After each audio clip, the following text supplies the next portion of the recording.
আজ তৈরি করছি একদম তেল ছাড়া হেলদি নাস্তা।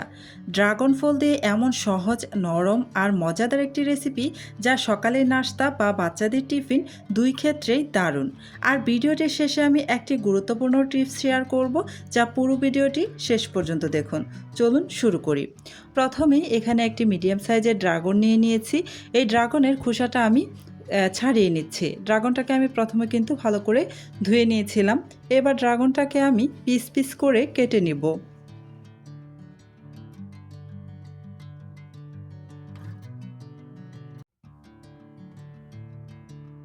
ড্রাগনের পিসগুলোকে আমি ব্লেন্ডার জারের মধ্যে নিয়ে ভালোভাবে ব্লেন্ড করে নিয়েছি। এই তো দেখুন, খুব ভালো করে ব্লেন্ড করে নেওয়া হয়ে গিয়েছে। এখানে কিন্তু এক্সট্রা পানি দেওয়া লাগবে না, পানি ছাড়াই শুধু ড্রাগনটাকে ব্লেন্ড করে নেবেন। এবার এই ড্রাগনের জুসটাকে একটি পাত্রের মধ্যে ঢেলে নিলাম। সম্পূর্ণটাই আমি নিয়ে নিয়েছি। এবার এখানে দিয়ে দিলাম হাফ কাপ পরিমাণ সুজি। সুজিটা দেওয়ার পর একটি কাঁটা চামচের সাহায্যে নেড়ে চেড়ে ভালো করে ড্রাগনের জুসের সাথে ভালো করে মিশিয়ে নিলাম।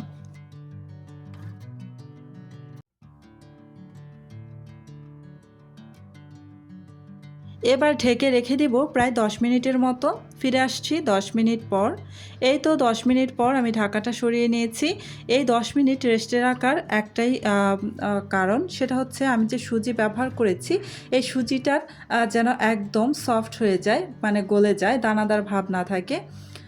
এবার এখানে কিছু উপকরণ দিয়ে দিব। প্রথমে দিয়ে দিচ্ছি গুঁড়ো দুধ 4 টেবিল চামচ পরিমাণ, আর দিয়ে দিচ্ছি চিনি 4 টেবিল চামচ পরিমাণ, অর্থাৎ আপনারা আপনাদের ইচ্ছে অনুযায়ী দিয়ে দিবেন। এবার এখানে দিয়ে দিচ্ছি স্বাদ অনুসারে লবণ। এবার এই সমস্ত উপকরণগুলোকে খুব ভালো করে মিশিয়ে নিব। এখন পর্যন্ত যারা যারা আমার ভিডিওটা দেখতেছেন, প্লিজ আমার ভিডিওতে একটা লাইক দিয়ে দিবেন। আর আমার চ্যানেলটি যদি আগে থেকেই সাবস্ক্রাইব করে দেওয়া না থাকে, প্লিজ আমার চ্যানেলটি সাবস্ক্রাইব করে পাশে থাকা বেল আইকনটি অন করে রাখবেন। এতে করে যখন আমি নতুন নতুন রেসিপির ভিডিও আপলোড করব, তখন সাথে সাথে আপনার ওখানে নোটিফিকেশন পৌঁছে যাবে।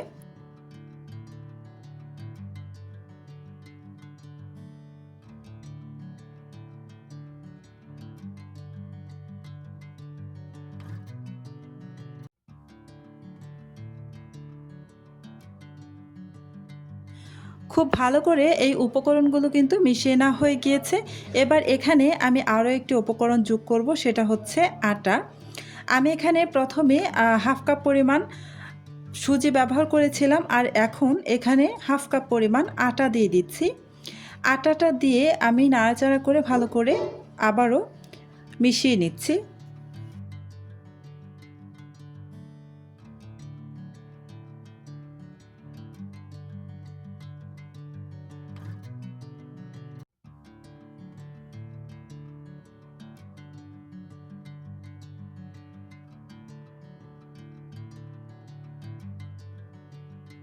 ভালো করে মিশিয়ে নেওয়া হয়ে গিয়েছে। এখানে আমি হাফ কাপ পরিমাণ সুজি আর হাফ কাপ পরিমাণ আটা ব্যবহার করেছি। আপনারা চাইলে শুধু সুজি দিয়েও বানাতে পারেন, অথবা শুধু আটা দিয়েও বানিয়ে নিতে পারেন। তবে আটা আর সুজি একসাথে মিক্স করে যদি বানান, তাহলে কিন্তু অনেক সুন্দর ছিদ্রযুক্ত হবে। এবার এখানে আমি আরও কিছুটা পানি যোগ করে দিচ্ছি, কেননা ব্যাটারটা অনেক বেশি ঘন। এই ব্যাটারটা খুব বেশি ঘন রাখা যাবে না, কিছুটা পাতলা টাইপের করে রাখতে হবে। এতে করে অনেক বেশি ছিদ্রযুক্ত হবে এই নাস্তাটা। তো কিছুটা পানি দিয়ে এই যে নাড়াচাড়া করে ভালো করে মিশিয়ে নিয়েছি। আর ব্যাটারের ঘনত্বটা দেখতেই পাচ্ছেন। এটা আমি আবারও রেস্টে রেখে দিব আরও 20 মিনিটের মতো। রেস্টে রাখাটা কিন্তু খুবই ইম্পর্ট্যান্ট। রেস্টে রাখলে খুব সুন্দর হবে এই নাস্তাগুলো। প্রায় 20 মিনিট আমি রেস্টে রেখে তারপরে এই যে ঢাকাটা আমি সরিয়ে নিয়েছি, দেখতেই পাচ্ছেন। আর 20 মিনিট পর দেখুন ব্যাটারের ঘনত্বটা কেমন হয়েছে। তো যাই হোক, এবার আমি চলে যাচ্ছি নাস্তাগুলোকে বানানোর জন্য। চুলায় একটা প্যান বসিয়ে দিয়েছি আমি আগে থেকে। প্যানটাকে আমি গরম করে নিয়েছি, আর এখানে কিন্তু আমি এক ফোঁটাও তেল ব্যবহার করিনি। আপনারা দেখে নিশ্চয়ই বুঝতেই পারছেন। তেল ছাড়াই শুকনো প্যানের মধ্যেই কিন্তু আমি 1 চামচ ব্যাটার দিয়ে দিলাম। পর্যাপ্ত পরিমাণে ব্যাটার দিয়ে এই যে ঢাকা দিয়ে রেখে দিচ্ছি প্রায় 2 মিনিটের মতো। চুলার আঁচ কিন্তু একদম মিডিয়াম টু লো আঁচে থাকবে। এতে করে এই নাস্তাটা খুব সুন্দরভাবে হয়ে যাবে, নিচের দিকে অনেক বেশি পুড়ে যাবে না। তো 1 থেকে 2 মিনিট পর আমি ঢাকাটা সরিয়ে নিয়েছি। আর এই যে দেখুন অসংখ্য ছিদ্রযুক্ত হয়েছে এই নাস্তাটা।